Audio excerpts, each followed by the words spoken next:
Morning all of you. Utkarsh global study centre में आप सभी का स्वागत है। तो हम लोग मॉडर्न हिस्ट्री पढ़ रहे हैं। मॉडर्न हिस्ट्री पढ़ने के क्रम में हमने ढेर सारे टॉपिक्स को ख़त्म कर लिया। तो हमने अभी तक पढ़ा कि महात्मा गांधी जी दक्षिण अफ्रीका से भारत आते हैं। उसके बाद यहाँ पे अपना 3 इम्पॉर्टेंट वो मूवमेंट करते हैं, चंपारण सत्याग्रह, नील आंदोलन और खेरा आंदोलन, जिसके बाद वो भारत के जनमानस पे छा जाते हैं, भारत की सुपर हीरो बन जाते हैं। उसके बाद वो खिलाफत आंदोलन में पार्टिसिपेट करते हैं। तो खिलाफत आंदोलन में क्या होता है कि ऑटोमन साम्राज्य के तुर्की पद को ख़त्म कर दिया गया था। खलीफा पद, तुर्की का विभाजन हो जाता है, खलीफा पद को समाप्त कर दिया जाता है, जिसमें कि तुर्की के मुस्लिम और पूरे भारत के मुस्लिम आंदोलन करने लगते हैं, क्योंकि उन्हें तुर्की के खलीफा को वो धर्मगुरु मानते थे मुस्लिम। और इसमें क्या होता है, खिलाफत आंदोलन जब शुरू होता है, स्टार्ट होता है, तो यहाँ पे गांधी जी क्या करते हैं, खिलाफत आंदोलन में अपना योगदान करते हैं, खिलाफत आंदोलन को सपोर्ट करते हैं। और खिलाफत आंदोलन के बाद क्या होता है कि असहयोग आंदोलन, खिलाफत आंदोलन ही आगे चल के असहयोग आंदोलन में मर्ज हो जाता है, असहयोग आंदोलन में बदल जाता है। तो आज हम लोग पढ़ेंगे असहयोग आंदोलन की कैसे खिलाफत आंदोलन शुरू हुआ और फिर उसके बाद उसको ही असहयोग आंदोलन में गांधी जी ने बदल दिया। तो गांधी जी ने यहाँ पे मुस्लिमों का सपोर्ट किया, क्योंकि उनको मुस्लिमों का सपोर्ट चाहिए था, क्योंकि अगर कोई बड़ा आंदोलन करना है तो सारे लोग एक साथ मिलेंगे तभी कोई आंदोलन हो सकता है। हिंदू उनके साथ थे, किसान साथ थे, मजदूर साथ थे। अब उन्हें मुस्लिमों का सपोर्ट चाहिए था, तो मुस्लिमों को सपोर्ट करने के लिए उन्होंने खिलाफत में पार्टिसिपेट किया, खिलाफत आंदोलन को आगे बढ़ाया। और उसके बाद वो क्या करते हैं, उसी को असहयोग आंदोलन में, नॉन कॉपरेशन मूवमेंट में बदल देते हैं। तो यहाँ पे प्रथम विश्व युद्ध की बात हो रही थी। प्रथम विश्व युद्ध के बाद लोगों के जनमानस में बहुत ही दुख दर्द भरा हुआ था। उसके बाद क्या होता है, अंग्रेजों ने कहा था कि प्रथम विश्व युद्ध के बाद भारतीयों का साथ देंगे, लेकिन रॉलेट एक्ट, काला कानून भारतीयों के सामने ला के खड़ा कर देते हैं। इससे भी बहुत सारा क्षोभ था भारतीयों में। फिर धीरे धीरे इसी तरह से आंदोलन चलते गए। खिलाफत आंदोलन, ये खिलाफत आंदोलन जो होता है तुर्की में, तो उसको भी भारत में भी स्टार्ट हो जाता है। उसके बाद गांधी जी इसमें अपना योगदान करते हैं और कैसे वो इस आंदोलन को, खिलाफत आंदोलन को असहयोग में बदलते हैं, चलिए देखते हैं। तो आज का हमारा टॉपिक है असहयोग आंदोलन, नॉन कॉपरेशन मूवमेंट, जो कि खिलाफत आंदोलन से स्टार्ट होता है और असहयोग आंदोलन में मर्ज कर दिया जाता है। तो इसको हम लोग महात्मा गांधी का पहला राष्ट्रीय आंदोलन कह सकते हैं। महात्मा गांधी अभी तक जो आंदोलन कर रहे थे वो क्षेत्रीय था, अभी तक जितने भी आंदोलन थे वो क्षेत्रीय थे, लेकिन ये वाला आंदोलन जो है राष्ट्रीय था। तो क्वेश्चन आया भी है एक बार कि महात्मा गांधी जी का पहला राष्ट्रीय आंदोलन कौन है। तो पहला राष्ट्रीय आंदोलन उनका असहयोग आंदोलन हुआ, क्योंकि अभी तक वाला आंदोलन जो था वो क्षेत्रीय था। तो महात्मा गांधी का पहला राष्ट्रीय आंदोलन था असहयोग आंदोलन, जो कि प्रारंभ होता है 1 अगस्त 1920 को। ये आरंभ होता है और स्थगित कैसे होता है, चौरी चौरा नामक घटना जो होती है, पुलिस स्टेशन में आग लगा दी जाती है। उसके बाद गांधी जी बहुत दुखी हो जाते हैं और इस आंदोलन को स्थगित कर देते हैं। तो स्थगन होता है इसका चौरी चौरा घटना के बाद, जो कि 5 फरवरी 1922 को हुआ था। स्थगित हुआ था ये असहयोग आंदोलन 12 फरवरी 1922 को।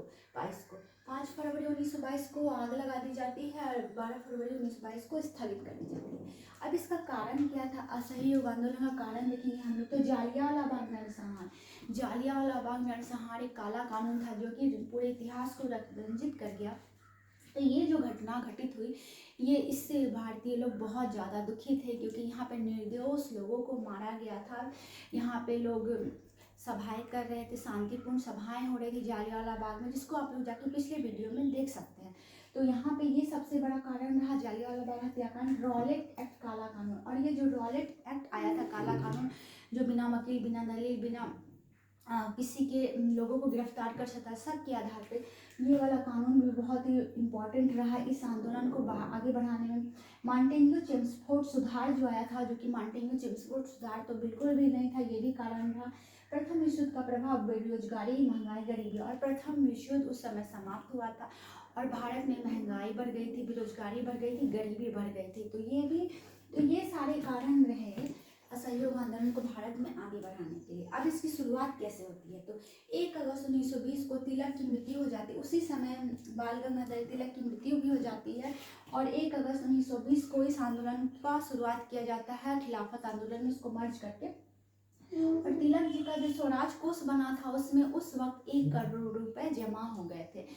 उस वक्त जब देश गुलाम था तो उस वक्त तिलक स्वराज कोष में 1 करोड़ रुपए जमा हो चुके थे। आंदोलन 20 लाख चरखा बनाएगा और जब आंदोलन स्टार्टिंग होता है तो 20 लाख चरखा बनाया जाता है। बड़े पैमाने पर चरखा का निर्माण होता है क्योंकि इसमें देसी चीज़ों पे, अपने हाथ से बने हुए चीज़ों पर ज़्यादा जोर दिया गया था, इसलिए 20 लाख चरखा का निर्माण होता है। तो क्वेश्चन यहाँ से भी आ सकते हैं कि इस आंदोलन में कितने चरखों का निर्माण हुआ था।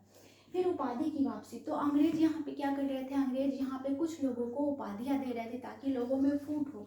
कोई जैसे कि कहा जाए कि अंग्रेज के ये लोग हिमायती हैं तो अंग्रेज उनको उपाधि देते थे जिससे कि लोगों में फूट हो। तो यहाँ पे बड़े बड़े नेता लोग जो थे वो अपनी उपाधियों को लौटाते हुए नजर आएंगे। महात्मा गांधी ने कैसर ए हिंद उपाधि लौटा दी, जमुनालाल बजाज ने राय बहादुर नाम की उपाधि लौटा दी। तो अंग्रेजों ने इनको उपाधियाँ दी हुई थी जिनको इन्होंने लौटा दिया।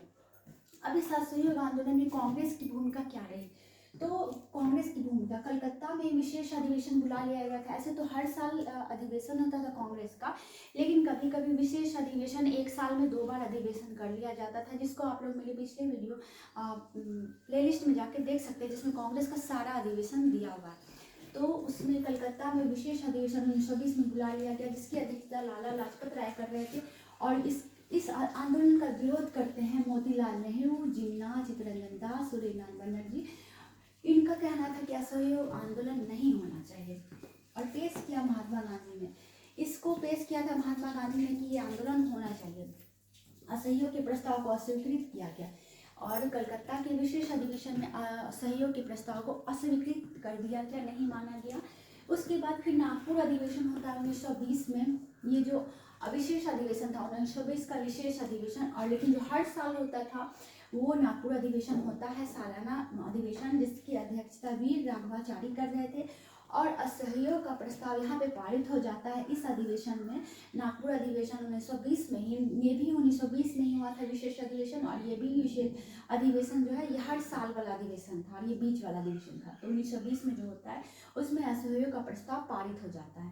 कांग्रेस से इस्तीफा, और जब ये प्रस्ताव पारित होता है तो कांग्रेस से इस्तीफा देते हैं एनी बेसेंट, जिन्ना और विपिन चंद्र पाल, ये तीनों कांग्रेस से इस्तीफा दे देते हैं क्योंकि ये सपोर्ट नहीं कर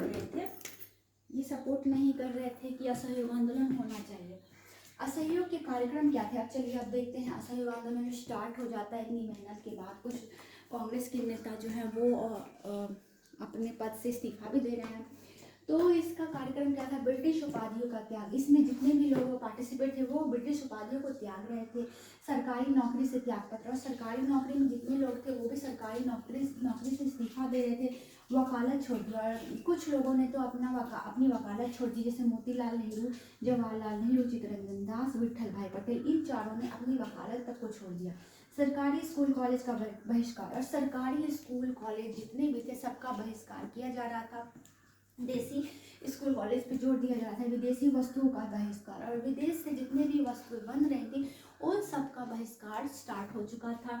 महिलाओं ने मादक पदार्थों की दुकानों पर धरना दिया, और महिलाएं जो थी वो मादक पदार्थों की दुकानों पर धरना दे रही थी। और पहली बार महिलाएं असहयोग आंदोलन में घर से निकलती हैं और अपना पूरा का पूरा समर्थन देती हैं, और इसमें पर्दा प्रथा को तोड़ते हुए महिलाएं नजर आएंगी आंदोलन में पार्टिसिपेट करते हुए असहयोग आंदोलन में। विदेशी कपड़ों का बहिष्कार यहाँ पे होने लगता है। खुद से बनाए गए कपड़ों, अपने हाथ से बनाए गए कपड़े, चरखा पर जो बनता था उस पर जोर दिया जाता है। लॉर्ड चेम्सफोर्ड की जो, अच्छा तो ये सारे इतने सारे ये रहे कि इसमें कौन से कार्यक्रम किए गए। तो ये बहुत ही व्यापक रूप से फैला है ये आंदोलन, इतना ज़्यादा फैल चुका था कि इसको रोकना मुश्किल था। बहुत सारे कॉलेज तो बंद हो चुके थे, विदेशी वस्तुओं का बहिष्कार शुरू हो गया था, पूरे देश के लोग इसके साथ थे और इसके सपोर्ट में थे। लॉर्ड चेम्सफोर्ड की जगह पर लॉर्ड रीडिंग ने, और लॉर्ड चेम्सफोर्ड उस समय वायसराय थे भारत के, तो उनको बदल करके लॉर्ड रीडिंग को वायसराय बनाया जाता है। लॉर्ड चेम्सफोर्ड की जगह पे लॉर्ड रीडिंग वायसराय बनते हैं और वो दमनकारी नीति लाते हैं। इस आंदोलन को रोकने के लिए वो दमनकारी नीति लाते हैं। लॉर्ड चेम्सफोर्ड की जगह जो नए वायसराय बने लॉर्ड रीडिंग, वो असहयोग आंदोलन को रोकने के लिए नई नई दमनकारी नीतियाँ लाते हैं। तो इससे लोग क्षुब्ध थे, लोगों पे लाठीचार्ज किया जा रहा था। जहाँ जहाँ आंदोलन होता था वहाँ पे दमनकारी नीतियाँ अपनाई जाती थी लॉर्ड रीडिंग के द्वारा। तो लोग इससे बहुत ज़्यादा परेशान थे।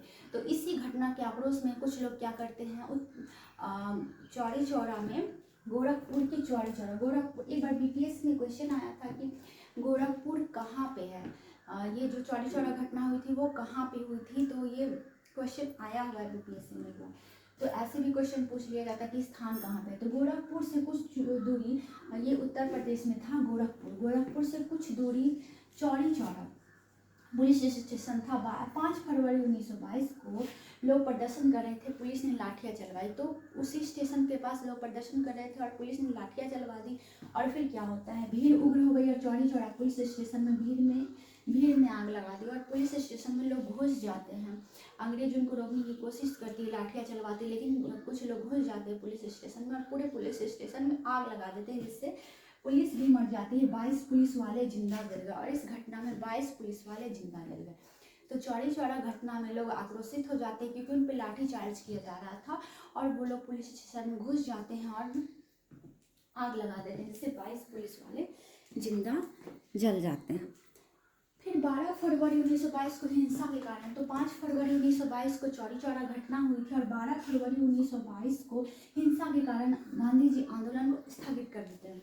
12 फरवरी 1922 को गांधी जी इस आंदोलन को स्थगित कर देते हैं। तो बड़े बड़े नेताओं में मनमुटाव हो जाता है क्योंकि सबको लग रहा था कि अब बस हम लोग आज़ादी के करीब हैं, अगर ये आंदोलन चलता कुछ दिन और तो 1 साल के अंतर्गत लोगों का मानना था कि हम लोग आज़ादी को प्राप्त कर लेंगे। तो 170 लोगों को फांसी भी दी जाती है। इस घटना के चलते 170 लोगों को फांसी दी जाती है। मदन मोहन मालवीय ने 151 लोगों को बचाया था। इस घटना में मदन मोहन मालवीय जी ने 151 लोगों को बचाया था और गांधी जी गिरफ्तार कर लिए जाते हैं। कथन इसमें कहा गया था कि अगले 1 वर्ष में हम स्वराज को पा जाएंगे। इसमें ऐसा कहा गया था कि अगले 1 वर्ष में हम लोग स्वराज को पा जाएंगे, लेकिन ये आंदोलन स्थगित हो जाता है और बारदोली में स्थगित होता है। 12 फरवरी 1922 को गांधी जी बारदोली में इसको स्थगित कर देते हैं असहयोग आंदोलन को। गांधी जी को गिरफ्तार कर जेल भेज दिया गया। 1924 स्वास्थ्य खराब, गांधी जी को गिरफ्तार करके जेल भेज दिया गया। 1924 में गांधी जी का स्वास्थ्य खराब हो जाता है, इनको जेल से रिहा कर दिया जाता है और बेलगाम अधिवेशन की अध्यक्षता, उसके बाद गांधी जी बेलगाम, कांग्रेस के बेलगाम अधिवेशन जो कि एकमात्र अधिवेशन है गांधी जी का जिनकी अध्यक्षता उन्होंने की थी की अध्यक्षता करते हुए नजर आएंगे।